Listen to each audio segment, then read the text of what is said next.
Wahyu pasal 7. Segel di dahi 144.000 orang Israel. Setelah itu, aku melihat 4 malaikat berdiri di 4 penjuru bumi, sedang menahan keempat angin bumi supaya tidak ada yang bertiup dari darat, laut, ataupun di pohon-pohon. Kemudian aku melihat malaikat lain muncul dari tempat terbitnya matahari dengan membawa segel dari Allah yang hidup.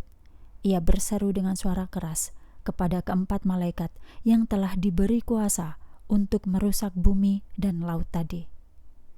Janganlah merusak bumi, laut, atau pohon-pohon sebelum kami selesai memberi tanda segel pada dahi hamba-hamba Allah kita. Aku mendengar jumlah mereka yang disegel sebanyak 144.000 orang. Mereka semua berasal dari setiap suku anak-anak Israel. Dari suku Yehuda 12.000, dari suku Ruben 12.000, dari suku Gad 12.000, dari suku Asher 12.000, dari suku Naftali 12.000, dari suku Manasye 12.000, dari suku Simeon 12.000, dari suku Lewi 12.000, dari suku Isakar 12.000, dari suku Zebulon 12.000, dari suku Yusuf 12.000, dari suku Benyamin 12.000 yang sudah dimeteraikan. Lautan manusia. Setelah itu aku melihat, sesungguhnya sejumlah besar manusia yang tidak dapat dihitung jumlahnya, dari semua negara dan suku dan bangsa dan bahasa, berdiri di depan takhta dan di hadapan Anak Domba, memakai jubah putih dan dahan-dahan palem di tangan mereka. Dan mereka berseru dengan suara keras, "Keselamatan bagi Allah kami yang duduk di atas takhta dan bagi Anak Domba."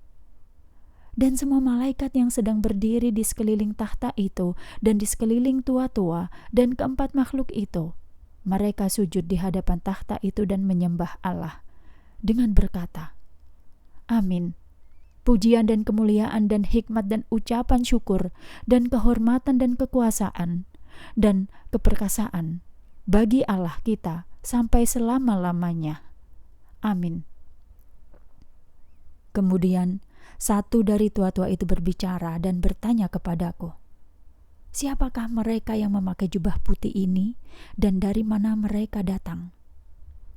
Maka aku berkata kepadanya, "Tuanku, engkau mengetahuinya."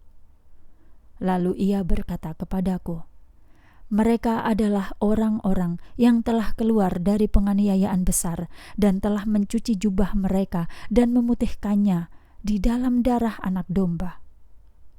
Oleh karena itu, mereka berdiri di hadapan takhta Allah dan melayani Dia siang dan malam di bait-Nya, dan Dia yang duduk di atas takhta itu akan tinggal di antara mereka. Mereka tidak akan lapar atau haus lagi, ataupun matahari tidak akan menyakiti mereka ataupun panas terik yang lainnya. Sebab Anak Domba yang di tengah-tengah takhta itu akan menjadi gembala mereka dan akan menuntun mereka ke mata air kehidupan, dan Allah akan menghapus segala air mata dari mata mereka."